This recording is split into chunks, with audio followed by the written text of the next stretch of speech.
So dear friends, we are in the 5th Sunday of the Lenten season, almost close to the end of the Lenten season. Another 2 weeks we'll be in the Holy Week and Good Friday, Holy Saturday and Sunday. Of course, the Holy Thursday also goes along with it.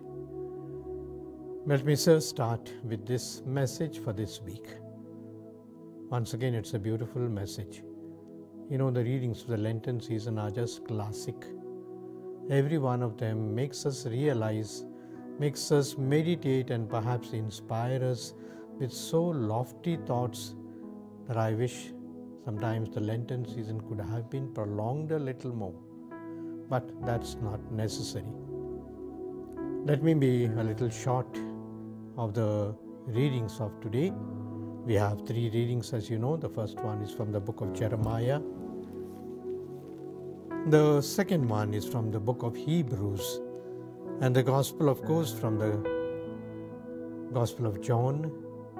And I begin with the John's account of Jesus, especially as he is among us. The first thought that comes to me is, we wish to see Jesus. We wish to see Jesus. You find this sentence in today's Gospel. You know, the context is there are some of these foreigners, perhaps Greeks they are called, and you know, the Jews normally don't associate with anyone who is a foreigner. They try to keep them away. But these foreigners, these Greeks have come, they meet Philip, and Philip in the Bible is like one who introduces the people to Jesus and Jesus to the people. And so they tell Philip, we want to see Jesus. Such a beautiful word. We are all longing to see Jesus. What a great day it was that God gives me a grace to see Jesus. And perhaps some of us, we wait for that moment, that perhaps that in front of that statue, in front of that experience that I would like to see Jesus. But Jesus is Emmanuel, God with us. Not only we see him in the Blessed Sacrament, in the church, in the holy places, perhaps we can see him also in other times. To see Jesus in a friend, in a person who is smiling. You know, there's a woman who met me some time back and said that I was just in the dumps. I was just so moody because my children had not phoned up. And of late, my son also was acting very funny and not wanting to talk to me. I was feeling so bad that why am I living at all? You know, that's the time she says a little girl came running to her. She was going for an exam or something. And she says, Auntie, please bless me, I'm going for exam. And she says, when I saw the face of that child, I saw God. I saw God as it were. Because children have that beautiful sort of encounter that we can experience with God. And she says, I saw Jesus. So this is the first thing that I want to say, this our inborn desire to see Jesus, and especially in the Lenten season. The second one is a beautiful sentence that becomes the theme of the Lenten season also, namely, unless a grain of wheat falls into the earth and dies, it remains alone. But if it does die, it bears much fruit. The seed of grain that dies and that lives. We know that unless it dies, the sprout, the sapling will not come up. And that's the principle of life for each one of us. As much as we like to preserve ourselves, keep ourselves, live for ourselves, nothing will happen.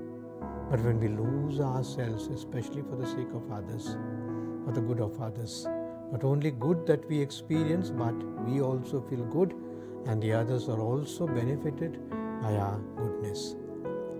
Jesus died for us. The whole of the Lenten season is this meditation that God gave His only Son to us in order to redeem us. And He does it by dying for us. The third sentence that I take from the scriptures today is what we call from the second reading of Hebrews chapter 5, 7-9. In the days of His flesh, Jesus offered special prayers and supplications with loud voice and tears. What does it mean? That Jesus suffered, but in obedience. In obedience. Nobody perhaps would like to suffer for the sake of suffering. But Jesus takes upon Himself the cross. He suffers, but suffers in obedience. The book of Hebrews, the author of the Hebrews, almost humanizes Jesus. That Jesus was like us in all things except sin. And therefore, He also suffered like a human being. And perhaps He didn't want to suffer because the human nature is such. At the Garden of Gethsemane, Jesus cries out, "Father, take this chalice away from me, but not my will, your will be done." So therefore, this suffering in obedience. And finally, I take a sentence from the first reading, the reading of the book of Jeremiah, which is happening in most of our times, namely, God does not reject us. Perhaps we have broken the covenant that God made with us. God's protection, God's love, God's blessings, we have broken. You know, a pot, if you break it, you just can't stitch or put together the pieces, but then God does a miracle. And in this reading of Jeremiah, God says that I will build, or rather I will make a new covenant with you. Though they broke the old covenant, I make a new covenant. And I will be their God.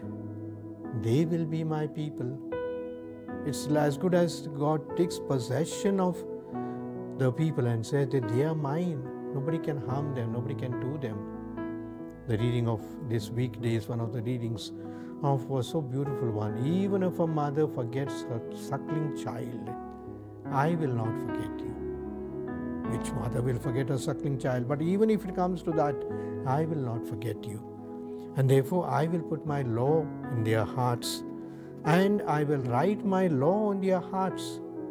Meaning to say that I will go to that extent that they are mine. I will forgive their iniquity, and I will remember their sins no more. Beautiful to say that this is what we are expecting in the Lenten season. To make a covenant, to make an agreement, rather to surrender ourselves to God's covenant that God makes for us, that He wipes away our sins, He takes away all our iniquities, and He makes a new covenant.